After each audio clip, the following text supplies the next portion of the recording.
Before Leon Bailey, the last name most Jamaicans will probably remember being called every weekend in one of the top flight leagues of Europe is more than likely Ricardo Fuller or Ricardo Bibi Gardner.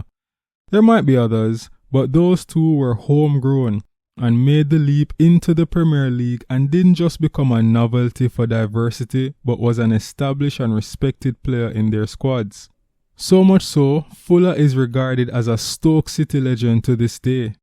Jamaica has always produced rich talent, not just in track, but also in football. But for the latter, there rarely is much known or heard of them after the high school championships. You know, your Manning Cup and your Da Costa Cups.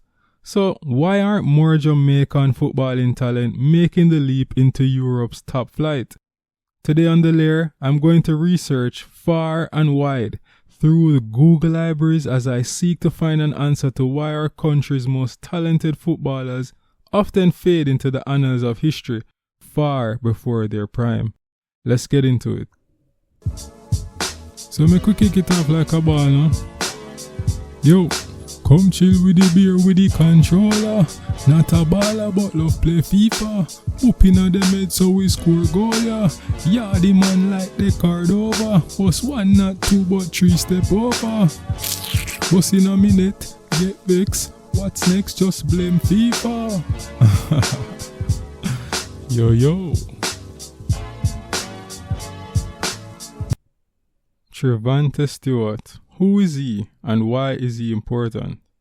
Now, this is a youngster who I recently would have learned of.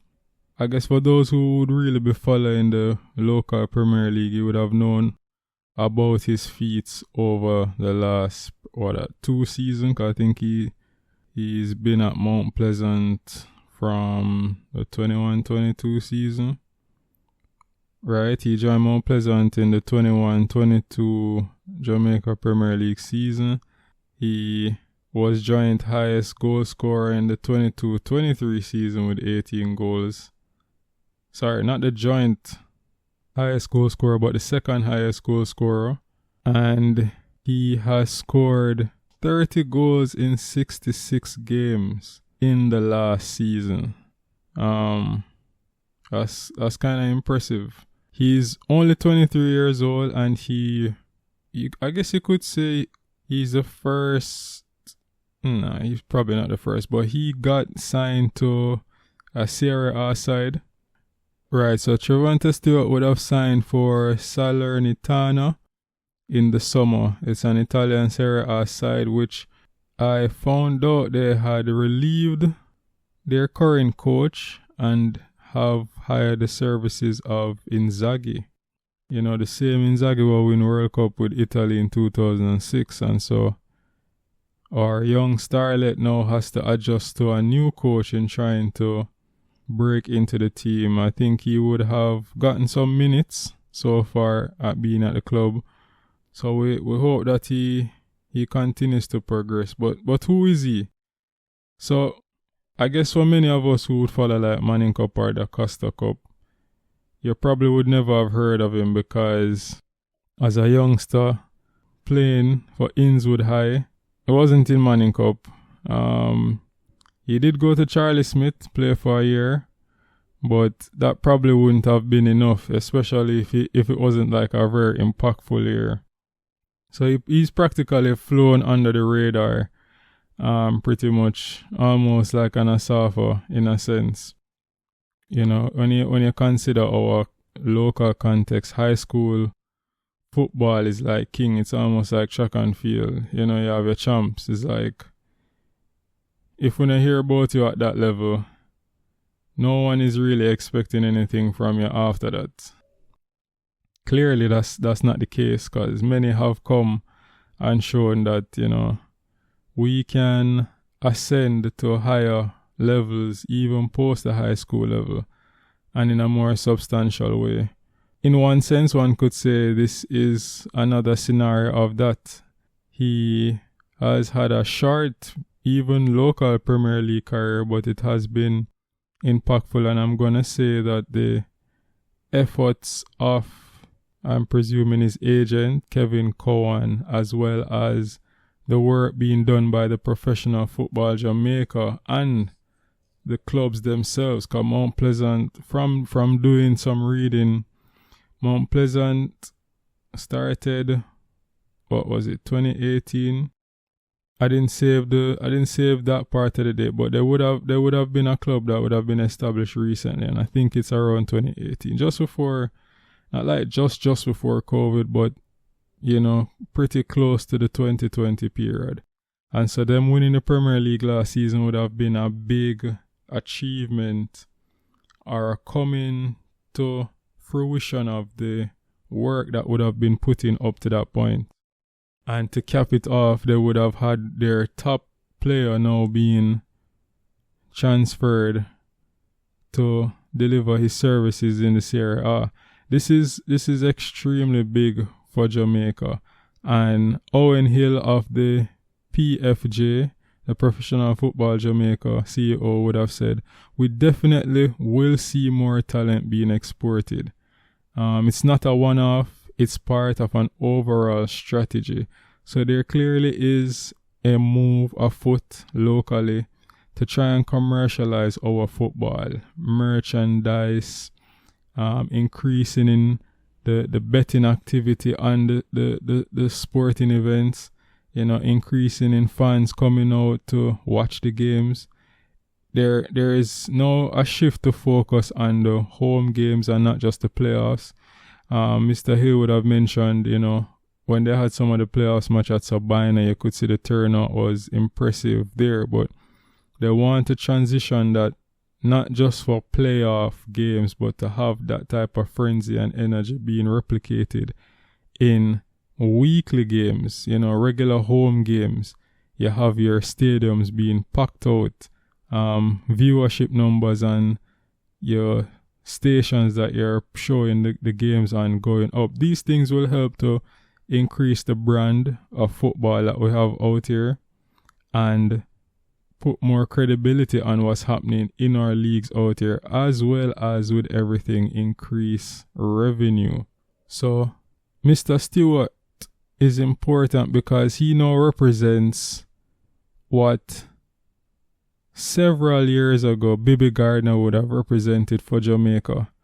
A young local talent in our Premier League that would have demonstrated skill sets that were valuable and noticeable by an overseas scout for a club in a top league and have their services procured.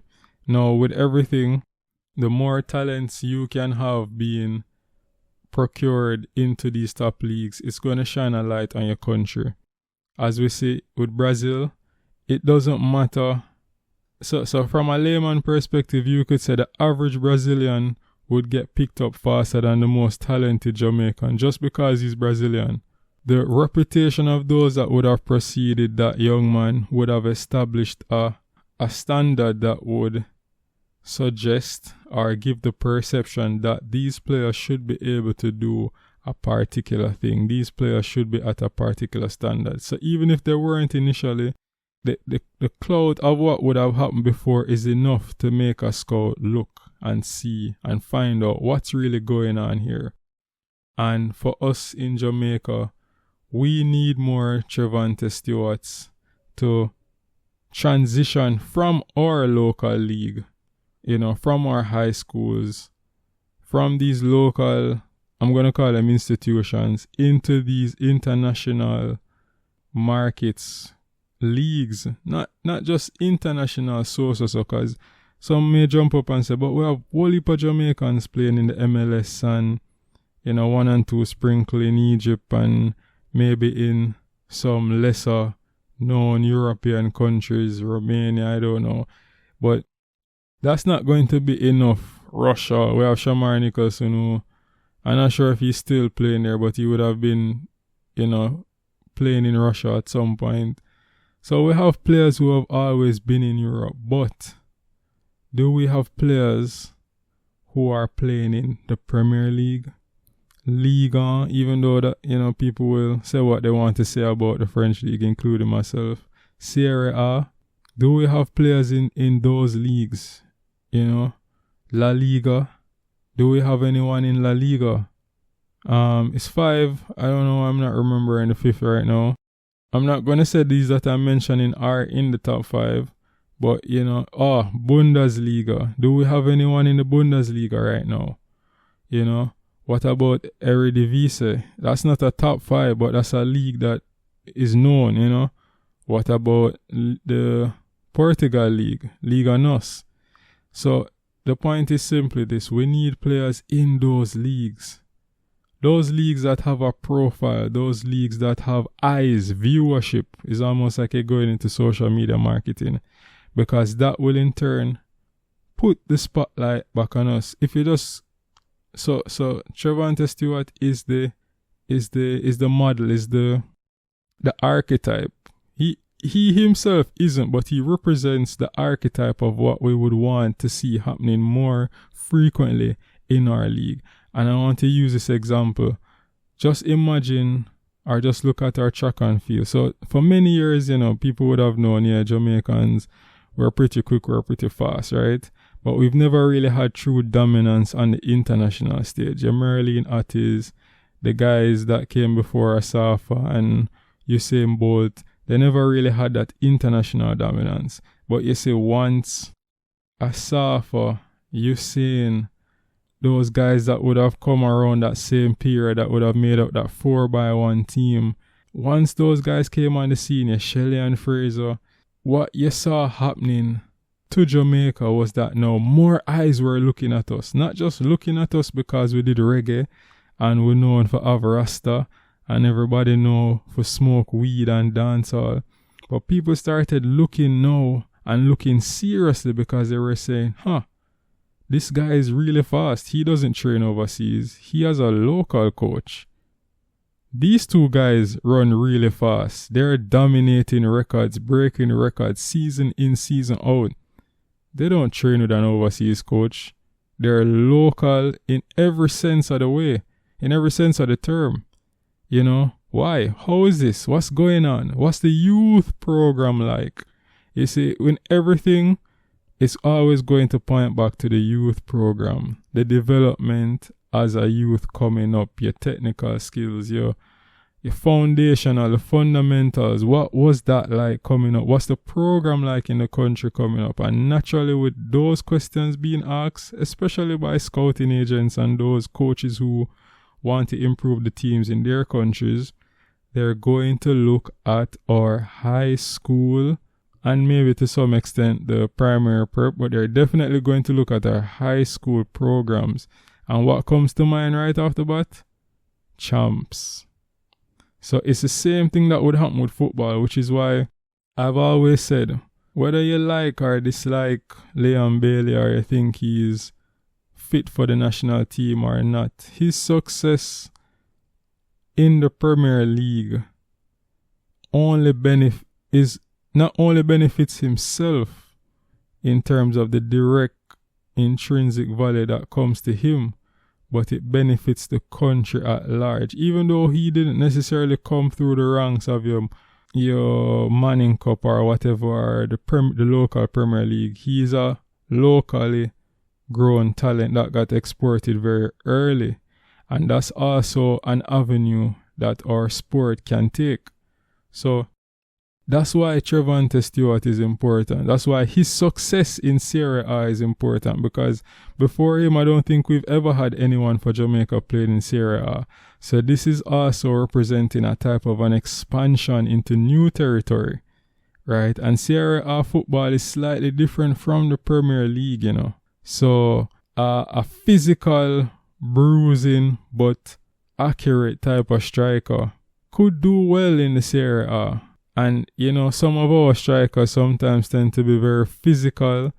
They're not the most nifty, agile, ping, ping, ping, pacey. So there is some potential there, But Mr. Stewart said it's a great feeling to know that I didn't get called in the youth teams and ended up getting called for the big man team. It's a great feeling and it pushes me to work harder every day. And he would have said that in relation to being called up to the national team and not getting called up at the youth levels, and not being called up at the youth levels would go back to, as I would have said earlier, his not very prominent youth career.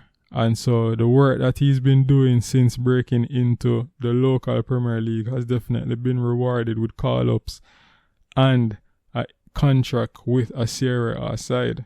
So the question then is raised, if we have the Trevante Smith and we have our Leon Baileys, why we're not seeing more players transition? Are our players not good enough? And that's a question that is most natural to be asked. And I'm going to play a clip here from a clipping I saw on TikTok of what Leon Bailey had to say about playing locally. But more importantly, the part of the clip that jumped out to me is what he would have said about the Manning Cup, which I would have heard in some circles when, people try to analyze, why we're not seeing more talented players. So without more talking, let me just play that clip for you. I'm never really too in a playing in Jamaica because I already did experience and know what it is like playing in Europe. So Manning Cup to me was honestly, I'll be honest, was just like some joke thing. Because I've seen so many talented players that was in the Manning Cup that I know was more talented than I was. After Manning Cup season, you don't hear of them, you don't see them, you're wondering what happened. So he raises some questions at the end, which I'm sure many people have asked themselves at different points. Where, especially though, cause let's be real, I'm not following Manning Cup like some Jamaicans do, and I'm sure many could call names upon names over the years that would have come into Manning Cup, the Costa Cup. They would have lit up the competition. I mean, talent was undeniable at that level, and where are they today? I mean, some transition and play for the national team, but what's their success like outside of getting called up to Jamaica and even being called up for Jamaica? What's the impact on the team? It begs a question, and so we have to ask, are the players not good enough? And I think it's a mixed reaction. So the Jamaica under-20 team would have participated in the under-20 championships. I think this was 2015, right? And at that time, what would have been observed by scouts was so abysmal that I guess it would have triggered news reports upon news reports, because I haven't seen any other article come up, with that type of rhetoric. And basically, the scouts were saying the technical skills were less than desired. They did observe that the players played with heart, but they were technically deficient, tactically unaware. And I mean, if you consider the modern game, your technical skills and your tactical knowledge is critical for success. Gone are the days when just being a shifty boo or a skiller, the man will love shift on the field, salad and pile and, dazzling skills. Jamaican culture especially, if when you're playing football, it's like a man will feel like a star if him go up on the field and him chop a man and bust two skill move and shift left a man, and whereas a man a salad and pile up on the field, the man feel like him a god.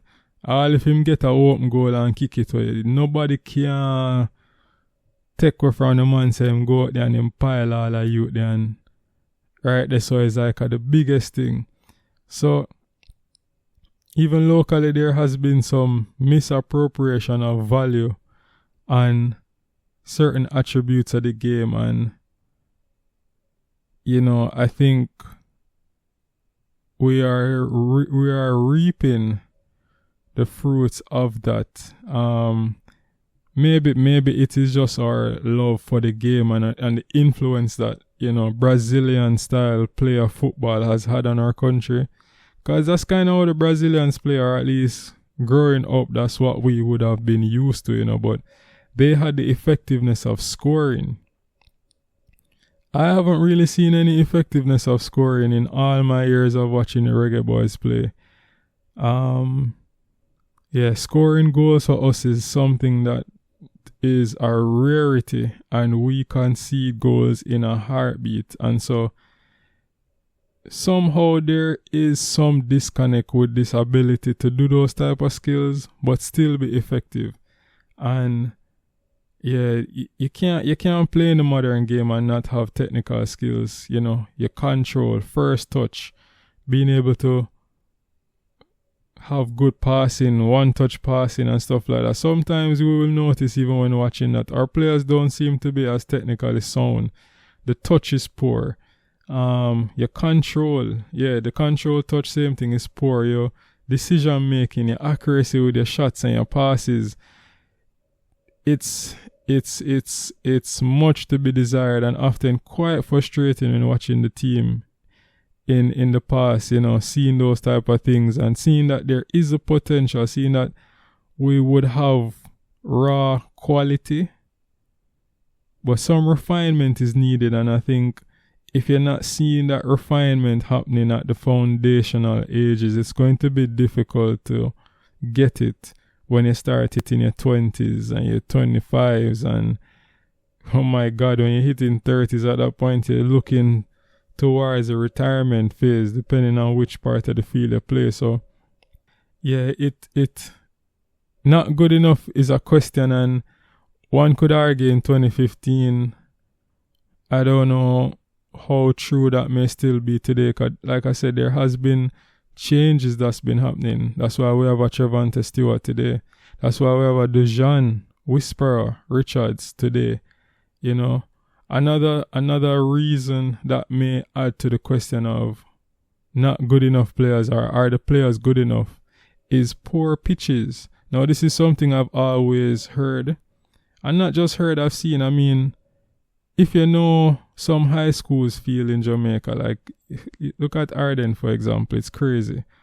How is that even a field that is what's played on in Manning Cup? Is crazy. And though I would not have the advantage or the knowledge of a coach or a scout to understand or be able to articulate the impact of a poor pitch on your development and even playing the game, I've been around those who would have voiced these reasons. And the new head coach for the Reggae Boys was this Hal Grimson. Guys, more likely I'm going to be pronouncing these names wrong, don't kill me, but he had this to say. Clearly some really good talents are here. I think speed is higher in the league, Jamaica Premier League he's referring to, than I anticipated, as there are some really fast, skilled players. So that's the positive part. But I think the problem is the pitches, right? So he would have gone on to say that, you know, it's difficult to make ground passes. If you have a pitch that's uneven, the bounce of the ball is going to be hard to read, it's going to be hard to control. And he's of the view that because of the difficulty in making ground passes, because of the poor pitches, it encourages what I would say is a low percentage pass or long balls. And it also encourages players to take multiple touches. So your ability for improving your technical skills, so your first touch, your one touch passing, you know, in a way takes into account your ability to control the ball properly, because you're doing both in one motion.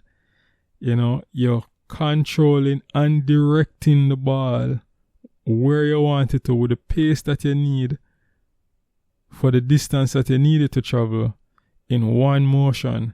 And having a pitch that's uneven or not properly surfaced, it's difficult to do that because you're unable to dictate how the ball should move, because it's going to be impacted by too much external, which is the pitch. And he went on to talk about how this would, you know, affect the player statistics, and obviously that's going to make them less marketable. So players making a lot of long balls, they're going to have poor passing statistics. You know, you have poor first touch, poor control. If you get certain through balls, certain passes into a dangerous area to score goals, and you need to just take the shot first time, you already know right there, so it's going to affect your accuracy. It's going to affect your potency in front of goal, because now probably I forgot to take 2-3 touch to get the ball under control, to take a proper shot. Or probably if you try to do it first time, if you drive it along the ground, the ball take a strange movement and miss. All type of permutations could happen.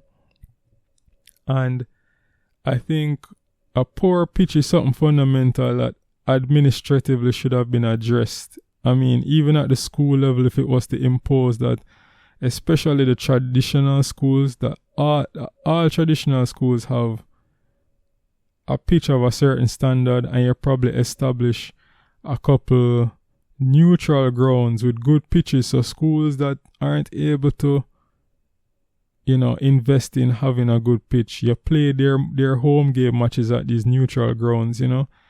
There should have been some administrative look into that.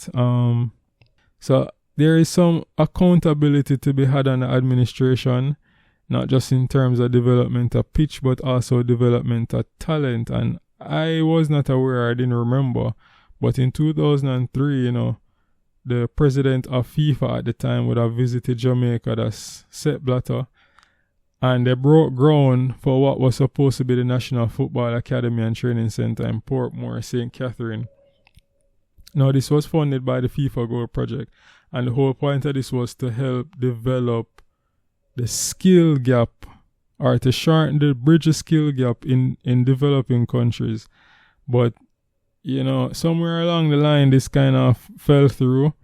Another technical center was established at UMONA.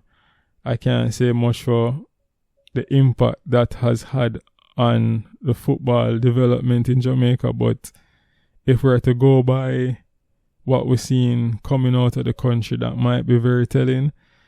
The high school system, and just to pause, but these type of centers would have been geared to developing your grassroots, so your 5, your 7, your 8, your 9, your 10, 12, 13, 14, 15, 16-year-olds, and nurturing them with skill sets and trainings that would improve the quality of their game.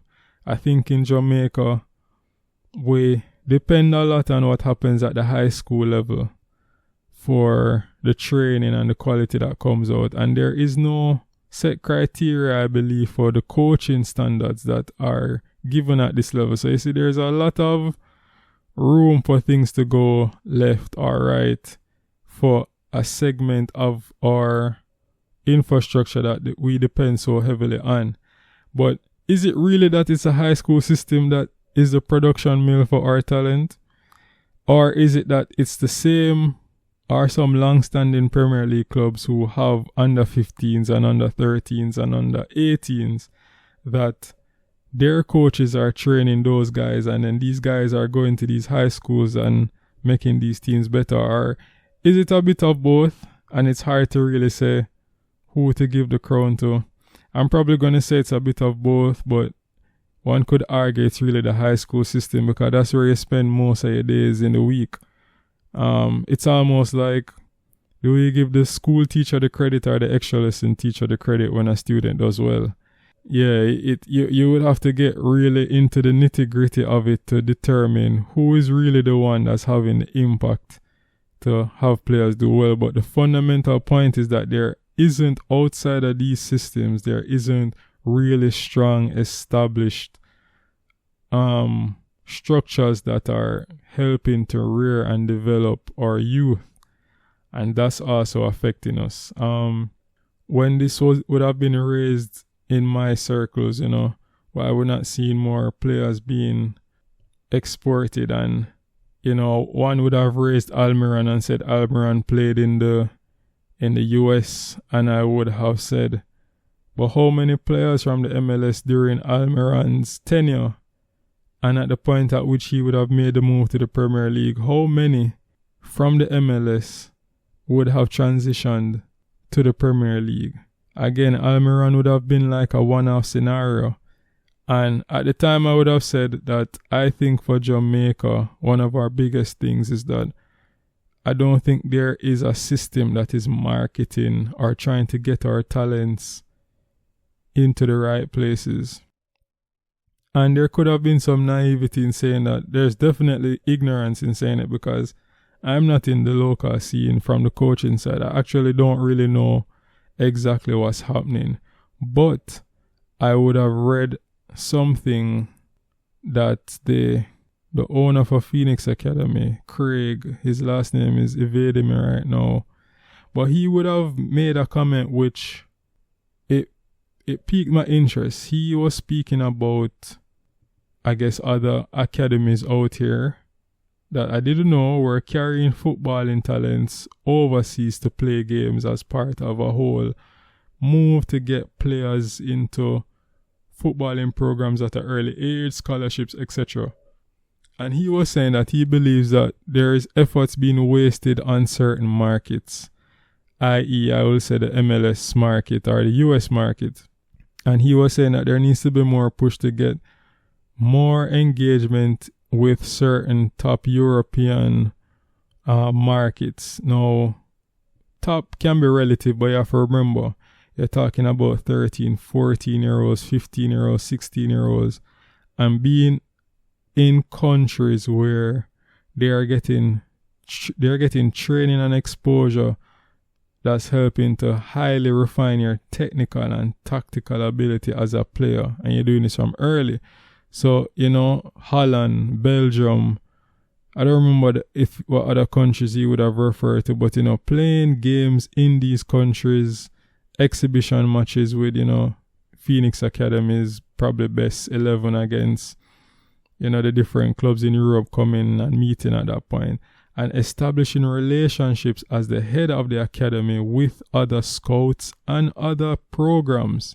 That's critical, And so, when he was saying this, it kind of reminded me of how I would say, from the outside looking in, I was always made aware that for Georges, what they had a system. I don't know if it was from the parents and teachers or a combination, but they had a system where, especially on the basketball side, where they would somehow get scouts to come, or they would know some scouts that they would send tapes to or whatever, to showcase to them, hey, we have this talent here, he's doing these things, he's this good, this is what he can do.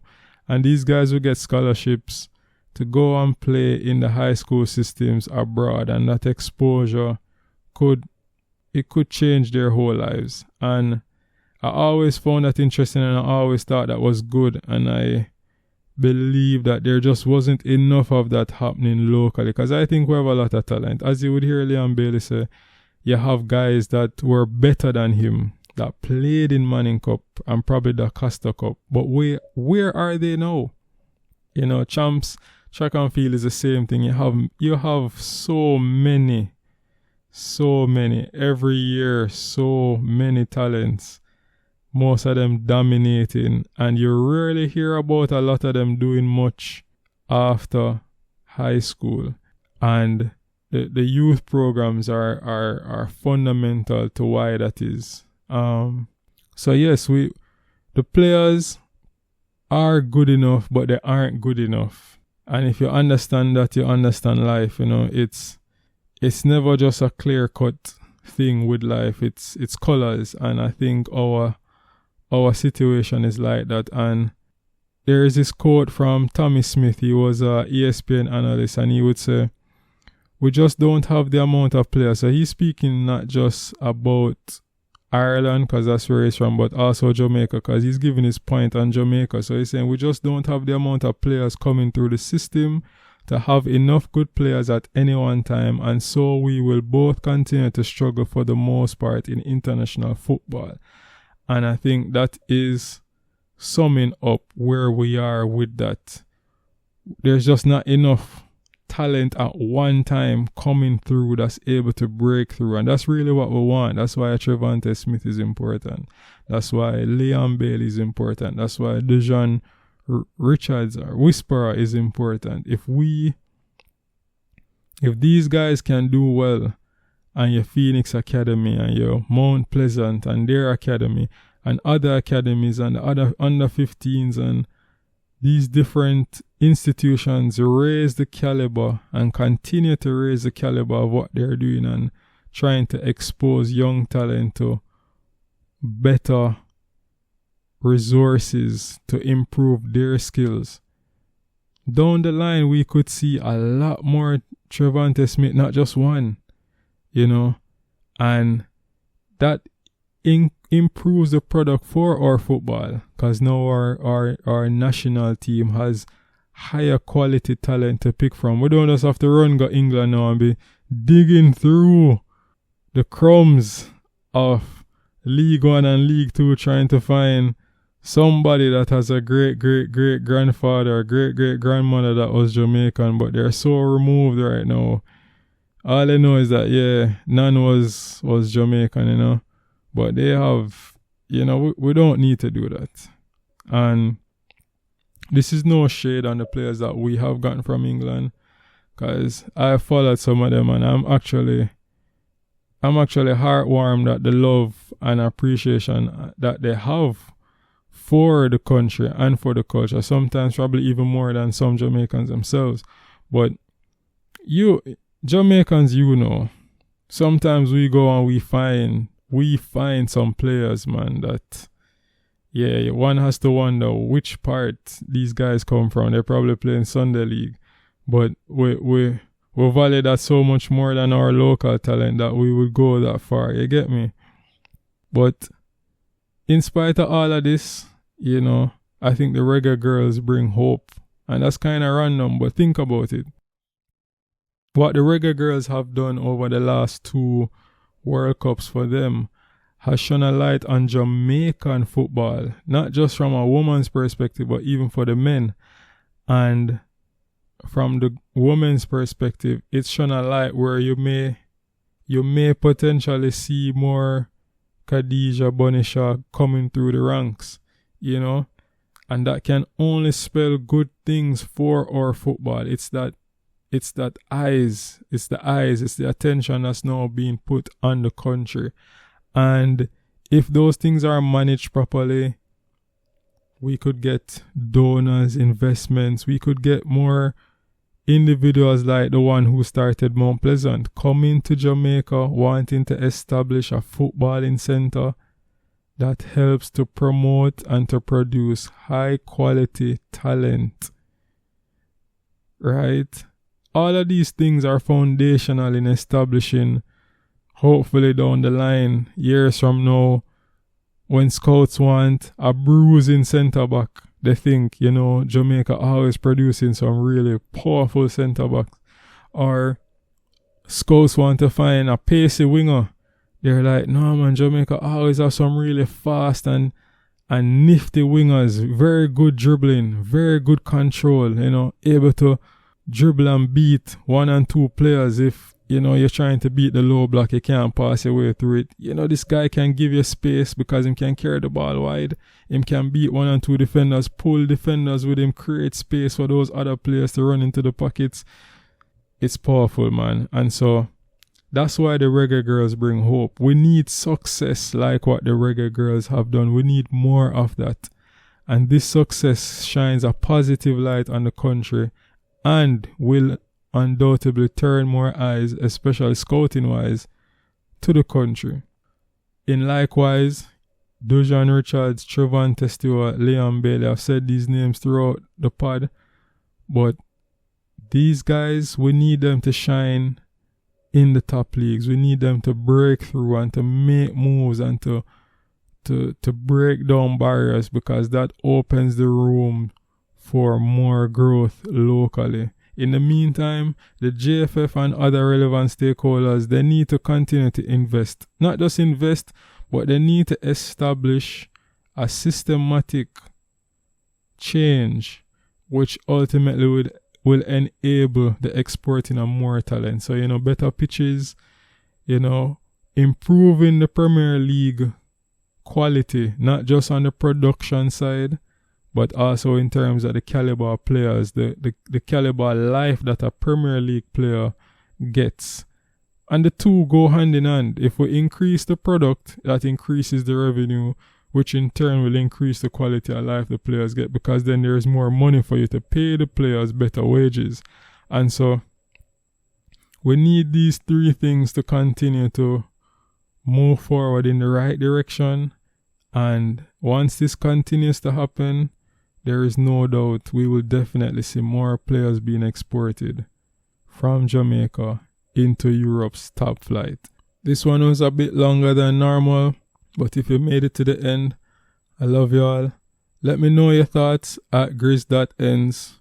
Why do you think we're not having more talent being exported into Europe's top flight? Even if you're not from Jamaica, you're from a country that loves football, is passionate about football like ours, and you're facing a similar thing, you know. You're seeing a lot of talent on the local scene at the high school level, but you're just not seeing the transition happening. Why do you think that is? Let me know. Message me, DM me. Peace. I love y'all.